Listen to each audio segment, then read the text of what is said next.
Matagumpay na nagtapos ngayong araw ang 2 linggong Alon Exercise 2025 sa pagitan ng Pilipinas at Australia. Mari namang iginit ng dalawang bansa na naayon sa legal framework at freedom of navigation ng isinagawa nilang pagsasanay. Si Patrick De Jesus sa sentro ng balita. Patrick. Aljo, formal lang natapos ang Alon Exercises 2025 sa pagitan ng Pilipinas at Australia at idinaos dito sa Camp Aguinaldo ang closing ceremony. 3,600 na tropa ang lumahok dito kung saan nagkaroon din ng partisipasyon ang Canada at US habang nagsilbing observer ang New Zealand at Indonesia.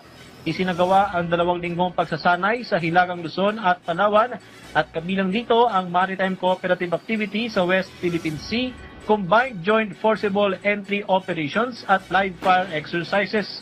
Inalmahan ng China ang Alon Exercises at sinabi pa nila na iniimbita ng Pilipinas ang outside powers para pataasin ang tensyon sa rehiyon. May sagot dito ang AFP at ang Australian Defence Forces. What we done is within the legal framework of the exercise, and we have not done any wrong. We're doing exercise of freedom of navigation. And certainly normal for allies and partners to exercise within each other's territories to build that interoperability between our two countries.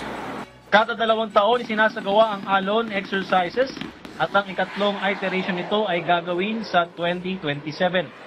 Samantala, umalis na ang tugboat ng PLA Navy ng China sa bisinidad ng Ayungin Shoal ayon sa Philippine Navy.